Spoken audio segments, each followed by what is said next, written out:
মুরব্বিয়ানে কেরাম, কয়েকটা কারণে যুবকদের দাম আল্লাহর কাছে বেশি।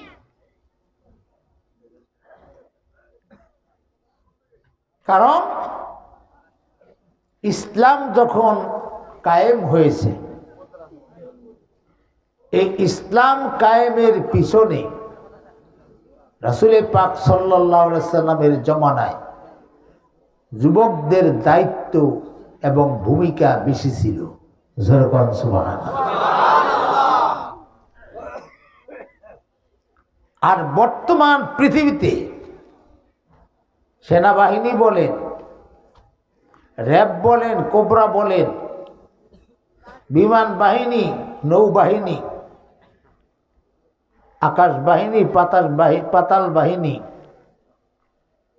পুলিশ, আনসার, বিজিপি, যেখানেই লোক নেয় বুড়া বুড়া লোক বেছে বেছে নেয় নাকি?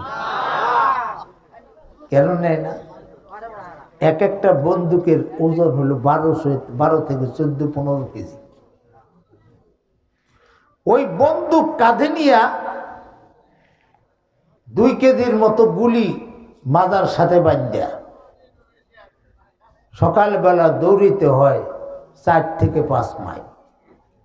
বুড়ারা পারবে? বুড়ারা পারবে? যার কারণে বুড়াদেরকে কোনো বাহিনীতে জায়গা নাই।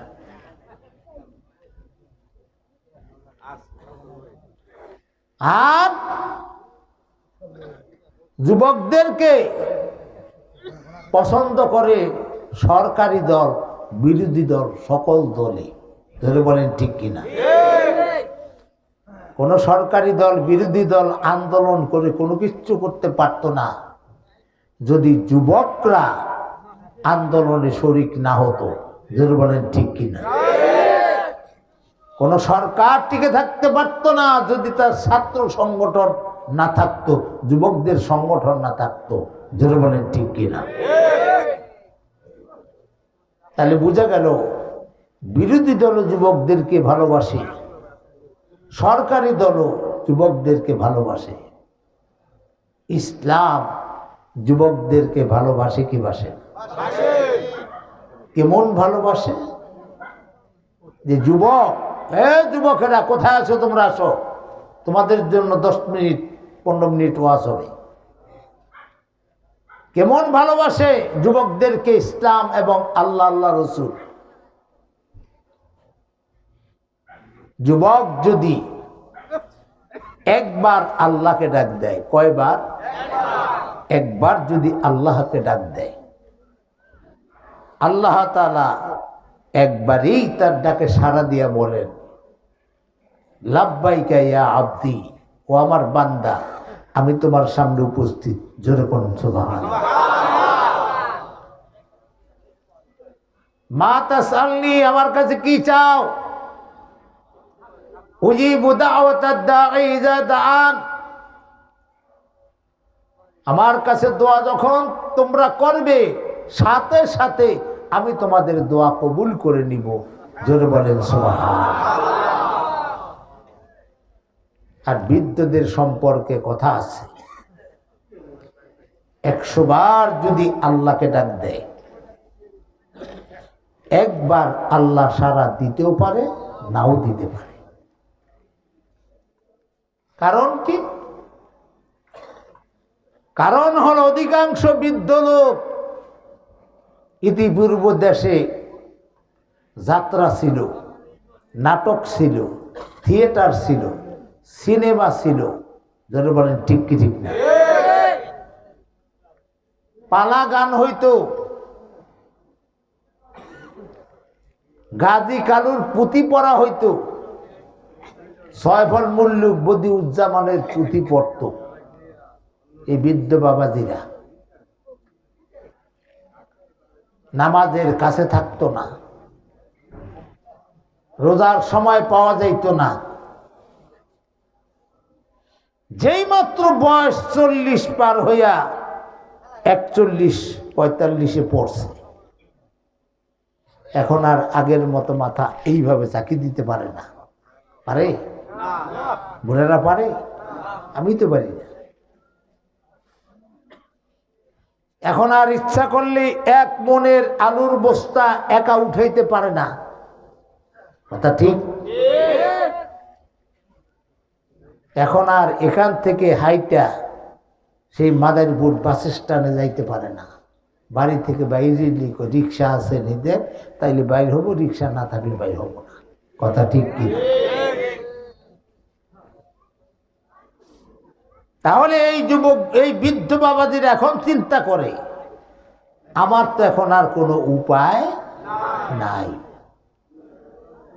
ছেলেরে কয় বাজার থেকে তসবি নিয়ে আনি, ধরলো তসবি, বাড়ির ঘাটে তাবলিগে এসে আমার ভর্তি করে দে, তাবলিগে গেল। তাবলিগে বছর বছর চরমনাই বাহাদুরপুর শশীনা পিসাবের বাড়ি, আর জিকির আজকার নামাজ রোজা এখন ঠিক মতো করে, যখন করা দরকার ছিল তখন করে, জোরে কন, তখন করে নাই। অথচ আল্লাহর রসুলের বাণী, কিয়ামতের দিন 5টা প্রশ্নের উত্তর না দিয়া কোন ব্যক্তি একটি কদম অগ্রসর হতে পারবে না। সুবহানাল্লাহ কর। তার মধ্যে একটা প্রশ্ন হলো, তোমার যৌবন তুমি কোন পথে ব্যয় করেছ? অনেক মানুষ আছে, বুড়া মানুষ, এখন জুমার নামাজ পড়তে যাইতে পারে না, এমনকি জোহরও পড়তে পারে না। ফেরেশতারা তখন, উনি যে জুমা পড়লো না, এজন্য ওনার জুমার সওয়াবকে বন্ধ করে দিতে চায়। আরেক দল ফেরেশতারা বলে, না, উনি তো যাইতে পারলে যাইতো, সুতরাং ওনার সওয়াব চালু থাকবে। আল্লাহ রাব্বুল আলামিন দেখে 2 দল ফেরেশতা, এক দলে গুনাহ এই সওয়াব লিখতে চায় না, আরেক দলে লিখতে চায়। 2 দলের মধ্যে তানাজু বাইনাহুমা, 2 দলের মধ্যে একটু কথা কাটাকাটি হচ্ছে। আল্লাহ ডাক দিয়ে বলে, ও ফেরেশতারা তোমরা কি করো? ফেরেশতারা কে, আল্লাহ উনি চায় না সওয়াব লিখতে, আর আমি চাই সওয়াব লিখতে। কেন সওয়াব লিখতে চায় না? কয় লিখতে চায় না এই কারণ উনি জুমার নামাজ পড়তে যায় নাই, সওয়াব লিখবে কেন? আর তুমি লিখতে চাও কেন? কয় উনি যদি যাইতে পারতো তাইলে তো যাইতো, যদি যাইতে পারে না এই কারণে সওয়াব থেকে বঞ্চিত হবে না, আমি এই কারণে সওয়াব লিখতে চাই। আল্লাহ রাব্বুল আলামিন ডাক দিয়ে বলে, ও ফেরেশতারা থামো। ওনার 12 বছর থেকে শুরু করে 40 বছর পর্যন্ত এই বয়সটা তোমরা দেখো। 40 বছর থেকে 12 বাদ দিলে থাকে কত? 28 বছর। এই 28 বছরের জীবনীটা তোমরা দেখো। 28 বছরের জীবনীতে যদি উনি জুমার নাম রীতিমতো পড়ে থাকে, যাইয়া থাকে, আইয়া থাকে, তাহলে আজকে ওনার আমল নামায় জুমার নামাজ পড়া লাগবে না।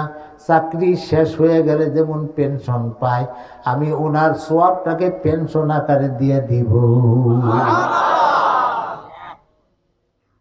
আর যদি দেখো 12 থেকে 40, এই 28টি বছর পর্যন্ত জুমার নামাজে একদিনও যায় নাই, জুমার নামাজ পড়ে নাই, তাহলে ওনার আমল নামায় গুনার জুমার সওয়াব লেখা যাবে না।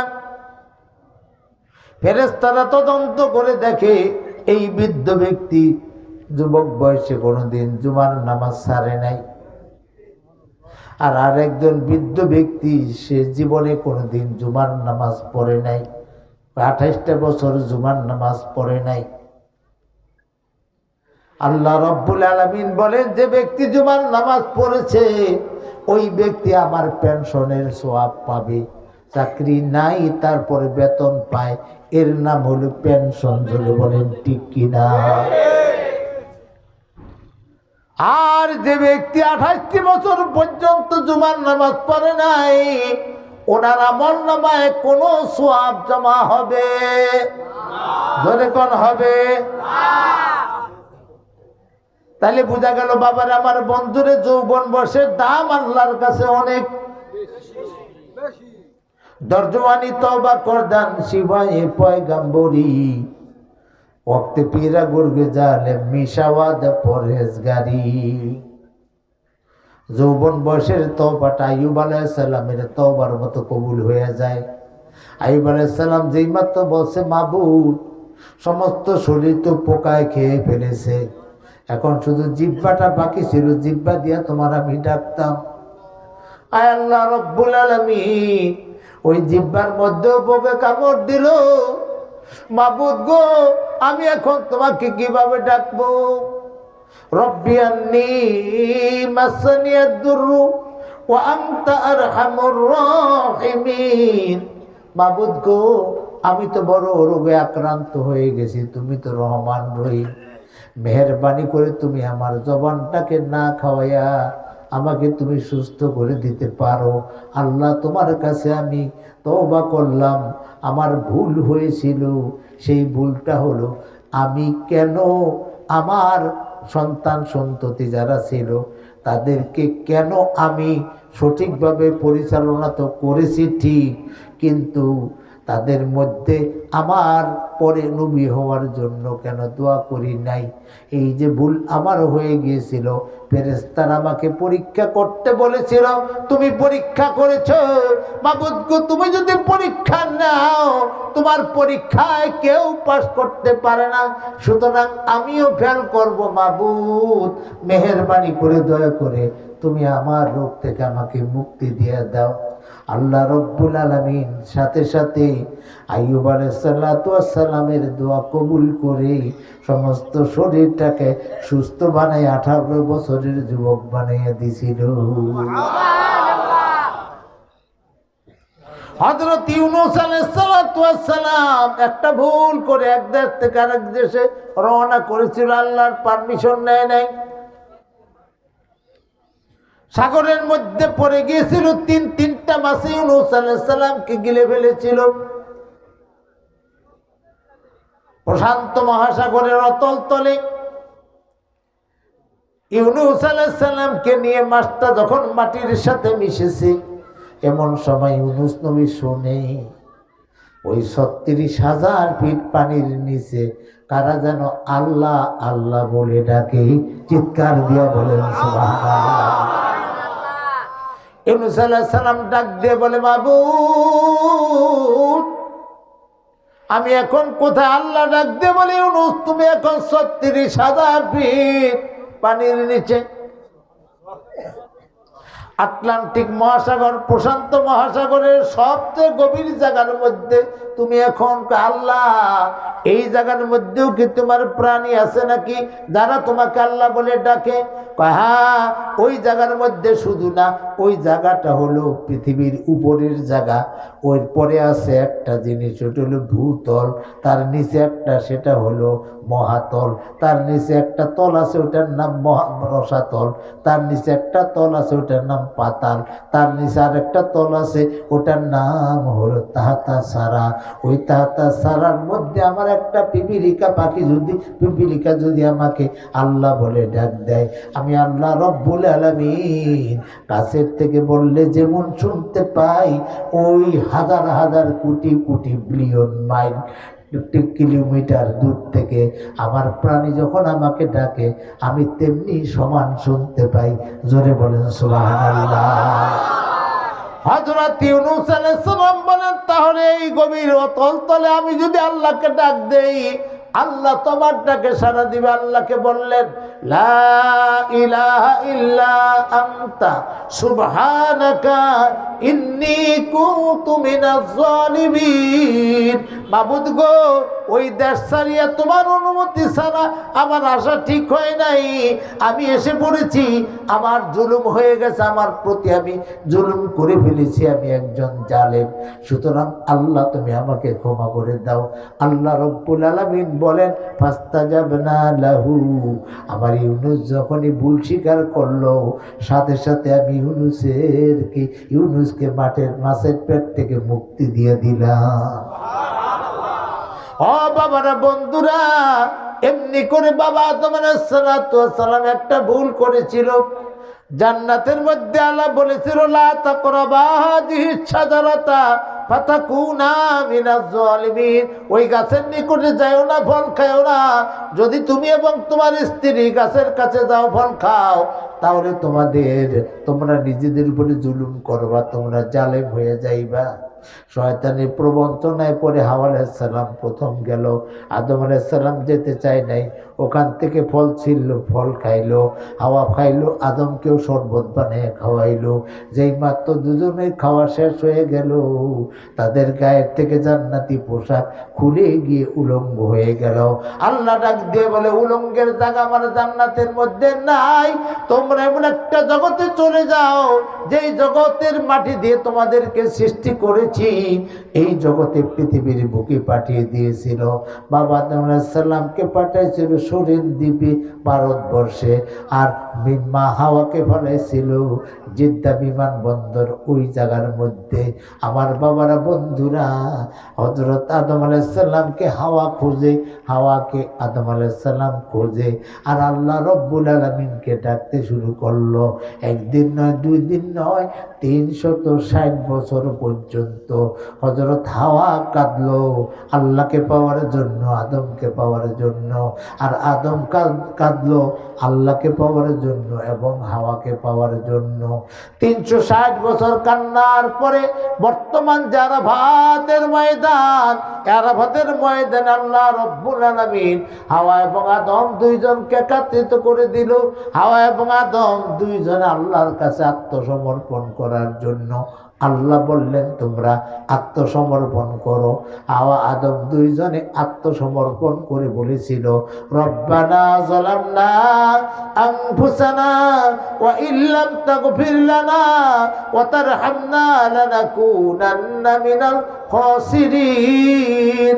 মাবুদ গো, ও আমাদের রব, যালামনা, আমরা জুলুম করে ফেলেছি, আনফুসানা, আমাদের নিজের উপরে, ওয়াইল্লাম তাগফির লানা, যদি তুমি ক্ষমা না করো, তারহামনা, যদি দয়া না করো, লানাকুনান্না মিনাল খাসিরিন, তাইলে আমরা ক্ষতিগ্রস্ত হয়ে যাব। বাবা আদম এবং মা হাওয়া দুইজনে যখন নিজেদের ভুল স্বীকার করে বলল যালামনা, আমরা দুজনে ভুল করেছি, আল্লাহ রব্বুল আলামিন বলেন আদমের দোয়া আমি সাথে সাথে কবুল করেছি। চিৎকার দিয়া বলেন সুবহানাল্লাহ। ও জাউদি গুহপাড়া গ্রামের যুবক ভাইরা, আদম আলাইহিস সালাম দোয়া করার সাথে সাথে যেমনি করে আল্লাহ কবুল করেছে, আইয়ুব আলাইহিস সালাম দোয়া করার সাথে সাথে আল্লাহ যেমনি করে কবুল করেছে, ইউনুস নবী দোয়া করার সাথে সাথে আল্লাহ রব্বুল আলামিন যেমনি করে কবুল করেছে। কবি বলেন তোর জোয়ানি তওবা করদান শিবায়ে পয়গম্বরী, যৌবন বয়সে যদি তওবা করতে পারো, তোমার তওবাটা নবীদের তওবার মতো কবুল হয়ে যাবে। আরে বৃদ্ধ বয়সে যদি 100 বার তওবা করো, তোমার তওবা কবুল হইতেও পারে, নাও হইতে পারে, কারণ তোমার যখন যৌবন ছিল, ওই যৌবনটা তুমি আজে বাজে পথে ব্যয় করেছো। সুতরাং তোমার তওবা মৃত্যুকালে কবুল হইতেও পারে, নাও হইতে পারে, কিন্তু না হোক হোক, এই জন্য নৈরাশ হওয়া যাবে না। আমাদের সকলকেই আল্লাহর কাছে গুনাহের জন্য মাপ চাইয়াই যাইতে হবে। জোরে বলেন ঠিক কিনা? আমার বাবাজিরা, বন্ধুরা, জাউদি গ্রামের যুবক ভাইরা, যারা আজকের এই মাহফিলের আয়োজন করেছো, অল্প সময়ের মধ্যে মাহফিলের মধ্যে এসে যাও। আমি বেশিক্ষণ আলোচনা করার ইচ্ছা রাখি না। আমার ভাইজান বলেছে হুজুর গত বছর আলোচনা করতে গিয়ে অনেক রাত্র হয়ে গিয়েছিল। কম রাত্র হওয়া ভালো, আসলে কম রাত্র হওয়া ভালো কথা ঠিক আছে, কিন্তু আমাদের এলাকার একটা অভ্যাস 12টা 1টার নিচে মাহফিল শেষ হয় না। আমি মনে করেছিলাম গত বছর এই এলাকা বুঝি ওইরকম, এই জন্য একটু টান নিয়েছিলাম। আমার বাবারা বন্ধুরা আজকে ওরকম দেরি করব না, অল্প সময়ের মধ্যে ছেড়ে দিব ইনশাআল্লাহ। কিন্তু বাবারা আমি কর্তৃপক্ষকে বলবো এখন যারা না আসবে তাবারুক আছে না নাই? তাবারুক, ওই তাবারুকের সময় যারা আসবে তাদের দিকে চাইয়ে চাইয়ে দেখবেন কারা কারা ওই সময় আসলো। ধরে বলেন ঠিক কি ঠিক না? আমার বাবারা বন্ধুরা এই দিক দিয়ে ঘুরবে, ওই দিক দিয়ে ঘুরবে, ওই দিক দিয়ে ঘুরবে, নাস্তার সময় এসে উপস্থিত। এরা কি ভালো মুসল্লি? ধরে বলে ভালো মুসল্লি। সারাদিন রোজা রাখে নাই, দিনভর বিড়ি টানছে, আখ খাইছে, মিষ্টি খাইছে, চার দোকানে পলাইয়া পলাইয়া চোরের মতো চা খাইছে, আছে না নাই? এরকম চোরের মতো চা খাইছে সারাদিন। সন্ধ্যাবেলা ইফতারের সময় যায় যদি বসে, মানুষ কেবল টেরাটেরি করে। কথা ঠিক কি ঠিক না? মানুষ কেবল টেরাটেরি করে, যেহেতু রোজা থাকে না, রোজা না থাকে এখানে বসছে কে? আমি একজনে জিগেলাম, বাবা তুমি রোজা থাকো না কিন্তু ইফতার করতে আসছো কারণ কি? কয় হুজুরে কয় কি সারাদিন রোজা রাখি না, এই তো বড় গুনাহ, ইফতারি না করে কি জাহান্নামে যাই বলি। ইফতারি না করে কি জাহান্নামে যাই, এই জন্য ইফতার করতে আসছি হুজুর। আর ইফতার করে অনেক সোয়াব, ইফতার করলেও অনেক সোয়াব, এই জন্য আইসি। কত রোজা? রোজা হুজুর এই গ্যাস্ট্রিক, হুজুর গ্যাস্ট্রিকে রোজা রাখে, বিনারিতে খাইনি পেটটা ফুললে যায় হুজুর। বলি পেটটা ফুললে বলের মতো বাস্ত যদি হয়ে যাইতো তাহলে তো তুমি রোজা রাখা অবস্থায় মারা গেলে শহীদ হইতা। জোর বলে কথা ঠিক কি ঠিক না? আল্লাহর জমিনে আল্লাহর দিন কায়েমের করার জন্য যারা প্রাণ চেষ্টা করে জীবন দেয় তাদেরকে ইসলামের পরিভাষায় শহীদ বলে। জোর বলে কথা ঠিক কি ঠিক না? কিন্তু যারা রোজা রাখা অবস্থায় মৃত্যুবরণ করে, নামাজের সেজদারত অবস্থায় মৃত্যুবরণ করে, পানিতে পড়ে মৃত্যুবরণ করে, আগুনে পুড়ে যারা মৃত্যুবরণ করে, অন্যায়ভাবে যদি কাউকে হত্যা করে আর যদি উনি মৃত্যুবরণ করে, এই লোকগুলো শহীদের মর্যাদা পাবে কি পাবে না? ধরে বলেন পাবে কি পাবে না? আমার নাম রোজা রাখতে দেয়া বা বেলাটার বাস্ট হইয়া তুমি যদি মারাও যাইতা তাহলে তুমি একটা শহীদের সোয়াব পাইতা। তো হুজুর দোয়া করেন আল্লাহ যদি বাঁচাইয়া রাখে আগামী বছর রোজা থাকবে। আছে না নাই? আছে না নাই? এজন্য বলি বাবারে ও যুবক ভাইরা, যৌবন বয়সের তওবা নবীদের তওবার মতো আজকে তওবা করার নিয়তে সবাই এসে বসে যাও। আগামীকালে মাহফিল হবে না, আবার আল্লাহ বাঁচায় রাখলে 1টা বছর পর হবে। কদরে বলে ঠিকবি না? সেই দিন শুনবানি একবার মাওলানা হয়তো বা পৃথিবীর বুকে নাই, মাওলানা আব্দুল জব্বার পৃথিবীর বুকে নাই, নতুন বক্তা এনে ওয়াজ করাতে হবে। তোমরা অনেকে থাকবে না, আমার বাবাজি মুরব্বীরা অনেকে থাকবে না। জোরে বলেন ঠিক কিনা? আমার বাবারা বন্ধুর এমনও হতে পারে আগামী বছর আমিও বক্তা হিসাবে আসবো, জব্বার ভাইও থাকবে, আপনারা বৃদ্ধ মানুষ যারা তারাও থাকবেন। কিন্তু যুবকদের মধ্যে 8-10 জন 5 জন 7 জন মারা যাইতে পারে কি পারে না? কারণ ফাইজা জা আজালুহা লা ইস্তাকিরু সাআতাও ওয়া লা ইস্তাকদিমুন। যার যখন মৃত্যুর সময় হয়ে যাবে, 1টা সেকেন্ড আগেও মৃত্যু হবে না, 1টা সেকেন্ড পরেও মৃত্যু হবে না, জাস্ট টাইমে মৃত্যু হয়ে যাবে। জোরে বলেন সুবহানাল্লাহ।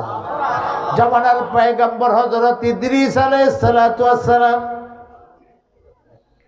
আল্লাহ রাব্বুল আলামিন ঘোষণা করলেন, ইদ্রিস তুমি যে দাওয়াতি কাজ করো, মানুষকে দিনের জন্য দাওয়াত দাও, তোমার দাওয়াতে আমি খুব খুশি হইয়া তোমাকে সারা পৃথিবীর মধ্যে সমস্ত মানুষে মিলে যতগুলি নেক করে অতগুলি নেক প্রত্যেক দিন সন্ধ্যাবেলা আমি তোমার আমল নামে লিখে দিই।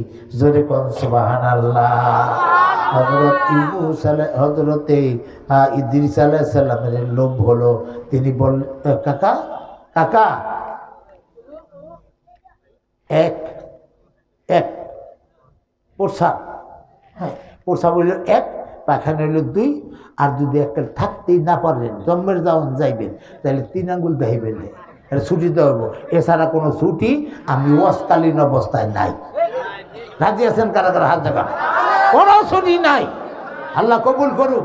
ধরুন আমি এই দাঁড়াই 1 আঙ্গুল দেখাইবেন, কোনো কথা বলবেন না। আমি বুঝবো যে প্রসাব করতে যাবেন, ইশারা দিব, যাইবেন, উজু করে আইসা আবার বসে পড়বেন। 2 নম্বর পায়খানা ব্যাগ হয়েছে, এখন রাখলে তো হেন নষ্ট হয়ে যাব। 5-7 জন ধারে কাছে বইতে পারবো না, কারণ খানি পর ফুস করে সারবো, ওই সারের 5-7 জন গন্ধে নাকে গন্ধ না কই ধরবো না ওয়াজে শুনবো, কথা ঠিক না বেরি। এই কারণে তারও ছুটি দেওয়া হইব, সে যাইয়া ওই কাম সাইডিয়া উজু করে এসে পড়বো। আর যদি কেবল মোবাইল দিয়ে সাইলেন্ট করে তুইছে, মোবাইলের মধ্যে খানি পর আওয়াজ হয়, হয় কি হয় না? সাইলেন্ট করলে আওয়াজ হয় না? আওয়াজ হয়। ওই মোবাইলটা ঘোর ঘোর ঘোর ঘোর করলে মোবাইলটা ধরবেন, 2টা টিভি দিবেন, বাটন খুলবেন। খোলার পর যদি দেখেন যে আপনার ছেলে ফোন দিছে, অথবা আপনার স্ত্রী ফোন দিছে, অথবা আপনার বাবায় ফোন দিছে, আস্তে এর ওখানে বৈশা আবার একটু টিভি দিবেন। বাবার কাছে ফোন যাবে, বাবার কাছে ফোন গেলে বাবা যদি কয় তুই যখন ওয়াজে যায় বইছ, তোর ছেলে দি ওয়াজে তো আহনের সময় এই খালে পূজা পাওয়া ভেঙে গেছে, হ্যারেলিয়া মাদারীপুর ও চৌধুরী ক্লিনিকে গেছে, তুই অন্তরে বইয়া অন্তরে কী করস? হে দাঁড়াইয়া 3 আঙ্গুল দেখাইবেন। আমি মনে করুম আপনার কাছে দিয়ে বান্ধব রহম যাইব, যাইব। এই সিস্টেমের বাইরা কেউ উঠবেন না, দয়া করে। পারবেন না ইনশাআল্লাহ? যে পারেন তাইলে আমি অল্প সময় ছাড়ুম, আর যদি টালিবালি করেন আপনারা, আমিও একটু টালিবালি করুম, আমিও সময়কাল বাড়াইতে দেব। আল্লাহ কবুল করুক। জোরে করে আমি আরো জোরে বানাবেন। দেখছেন একজন বৃদ্ধ বাবাজি ওঠাতে 5-7 মিনিট সময় খামা গেল না? এরকম যে উঠবেন 5-7 মিনিট পাড়াই দিবাবে। কালকে ফজরের সময় মোনাজাত হবে, তাই নিয়ে, হ্যাঁ ইনশাআল্লাহ। তাহলে আপনারা থাকেন, আমি একটু মোনাজাত দিয়ে যাই, মনে গা আপনারা থাকেন সারা রাত। ফজরের পর খিচুড়ি দিতে খুব হুজুরি। হ্যাঁ যাই হোক, আল্লাহ যদি কবুল করে যতক্ষণ কথা বলতে পারবো ততক্ষণ, কবুল করবে না যখন, তখন আর আমিও কথা বলতে পারবো না, আপনারাও শুনতে পারবেন না। ক্ষমতা কার? জোরে বলতে হবে, ক্ষমতা কার? আল্লাহ আগে ছিল, বর্তমানে কথা কয় না। আপনি যে চুপ করে বসে থাকেন মুখ বন্ধ করে, তাহলে বুঝা গেল আগে ছিল, হনার নাই। আছে, আছে, ভবিষ্যতেও থাকবে। ওই আল্লাহ রব্বুল আলামিন ইউনূস নবীরে, আইয়ুব আলাইহিস সালামকে, আদম আলাইহিস সালামের তওবা যেমনি করে কবুল করেছে, যুবক আজকে যদি তওবা করো, তোমার তওবা আল্লাহ অমনিভাবে কবুল করে নিবে। জোরে বলেন সুবহানাল্লাহ। বৃদ্ধ বয়সে তওবাটা আল্লাহ কবুল করতেও পারে, নাও করতে পারে, কারণ বুড়া বয়সের বিলাই আর বর্তমানে বুড়া মানুষ একরকম। একই রকম বুড়া হয়ে গেছে বিড়ালে। এখন আগে 10 হাত দূরে খাপ্পা দিয়া ইঁদুর ধরে ফেলতো, এখন খাপ্পাও দিতে পারে না, লাভও দিতে পারে না, কার ব্যথা, পায়ের ব্যথা, এই কারণে উঠতে পারে না। এখন বিড়ালের কাজ দিয়ে ইঁদুর দৌড় পারে, আবার কান বাড়ায় ঠোকর দেয়, বিড়ালে এমনি এমনি কান ঝুলায়। আর কি কয় জানেন? আমি এখন ইঁদুর ধরি না। আসলে ধরে না, না ধরতে পারে না। অনেক বুড়া বাবাজিরা আছে, হুজুর এখন আর আমি সিনেমা দেখি না। আসলে সিনেমা দেখে না, না দেখতে যাইতে পারে না। যদি এখনো তাকত থাকতো মাদারীপুর সিনেমা হলে যে সিনেমা দেখতো, এরকম লোক সমাজের মধ্যে আছে না নাই? হুজুর এখন আর আমি নামাজ কামাই দেই না। এখন নামাজ কামাই দেন না, না দিতে পারেন না, দিতে পারেন না। এই কারণে কবরের ভয় এসে গেছে। 3 দিন পরে শুইতে হবে কবরের ভিতর, বাবারে 3 দিন পরে শুইতে হবে কবরের ভিতর। বিছানায় রে বালিশ নাই রে, বিছানায় রে বালিশ নাই রে, নাই রে এরকম মাদারীপুর শহর। 3 দিন পরে শুইতে হতে পারে কবরের ভিতর। জোরে বলেন ঠিক কি ঠিক না?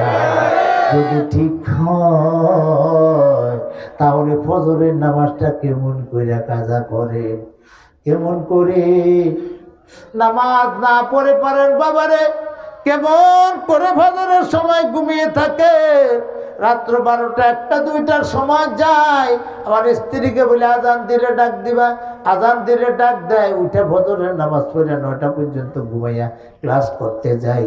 কিন্তু কই এত রাত্রে শুই, তারপর আমাদের তো নামাজ কাজা হয় না। একটু পরে কিছু লোকে মশলা দিব, হুজুর এত রাত্র ঘটতেছেন, ফজরের নামাজ কি পড়বো না? কই প্রত্যেক দিন ওয়াজ করি, আমাদের ফজরের নামাজ তো কাজা হয় না।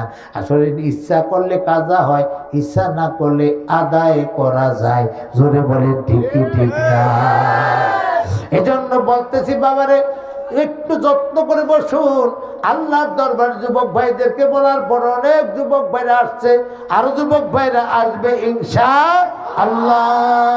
আমার বাবার, আমি আপনাদের সামনে কোরআনুল কারীমের 18 নম্বর পারার প্রথম সূরা, সূরার নাম হলো আল মুমিনুন। এই মুমিনুন সূরা থেকে আপনাদের সামনে তেলাওয়াত করেছি, আর পাশাপাশি আরেকটা আয়াতে কারিমা তেলাওয়াত করেছি। এর ভিতর দিয়ে আমি কিছু কথা বলবো ইনশাআল্লাহ। আসুন তাহলে আমার সাথে বলুন, আউযু বিল্লাহি মিনাশ শাইতানির রাজীম। বিসমিল্লাহির রহমানির রহিম। قد أفلح المؤمنون الذين هم في صلاتهم خاشعون والذين هم عن اللغو معرضون। চিৎকার দিয়ে বলেন আল্লাহু আকবার। আমার বাবারা, বন্ধুরা, আল্লাহ তাআলা সূরাটার নাম রেখেছেন আল মুমিনুন, মুমিনগণের সূরা। জোরে বল সুবহানাল্লাহ। আর মুমিন কাকে বলে? আল্লাযীনা আমানু বিল্লাহি ওয়া মালাইকাতিহি ওয়া কুতুবিহি ওয়া রুসুলিহি ওয়াল ইয়াউমিল আখির ওয়াল কদরি খাইরিহি ওয়া শাররিহি মিনাল্লাহি তাআলা ওয়াল বা'সি বা'দাল। কয়টা আঙ্গুল? কয়টা? অনেকে আরেক দিকে চাইলে কইব করতে, আমার দিকে চাইলে সে আঙ্গুল কয়টা কইতে পারতেন। কয়টা? মনোযোগ আছে কিনা জন্য আঙ্গুলগুলি দেখাইলাম। আঙ্গুল তো আপনার দেখানোর কথা, আমি 7 বললেই আপনারা বলতেন 7। মনোযোগ আছে কিনা জন্য, মনোযোগ থাকবে তো, থাকবে তো। এই যে এখানে বসে আছেন একজন আলেম, এদিকে বসে আছেন একজন আলেম। আলেমের চেহারার দিকে তাকাইবেন যতক্ষণ, সগীরা গুনাহ মাফ হবে ততক্ষণ। সুতরাং আমার দিকে তাকানোর জন্য আমি বলছি না, এই দুজন আলেমের চেহারার দিকে তাকিয়ে থাকবেন। আর স্টেজে কি কথা হয় এদিকে একটু সময়ের জন্য অন্যদিকে মনোযোগ দিবেন না, মনোযোগ দিয়ে শুনুন। আমার বাবারা, বন্ধুরা, সূরার নাম আল মুমিনুন। অনেক মুমিনগণ, যেই মুমিনেরা বিশ্বাস করে আমানতু বিল্লাহ, ঈমান আনছে আমি আল্লাহর প্রতি, আমানতু বিল্লাহি ওয়া মালাইকাতিহি, ফেরেশতাগণ আছে এ কথা বিশ্বাস করি, ওয়া কুতুবিহি, আল্লাহর কিতাব শুধু কোরআনই না, তাওরাত, জবুর, ইনজিল, এছাড়া আরও 100 কিতাব ছিল। সর্বমোট 104খানা কিতাব আল্লাহর পক্ষ থেকে এসেছে, আমি এর প্রতি বিশ্বাস করি। অরসুলিহি, আল্লাহ রসুলগণ, অর্থাৎ আদম থেকে শুরু করে ঈসা পয়গম্বর পর্যন্ত, এবং আমাদের নবীকে নিয়ে 1,24,000 নবী রসুল পয়গম্বর পৃথিবীতে এসেছিল, এদেরকে আমি বিশ্বাস করি। ওয়াল ইয়াউমিল আখির, শেষ দিন একদিন হবে, ওই শেষ দিনকে আমি বিশ্বাস করি। ওয়াল ইয়াউমিল আখির ওয়াল কদরি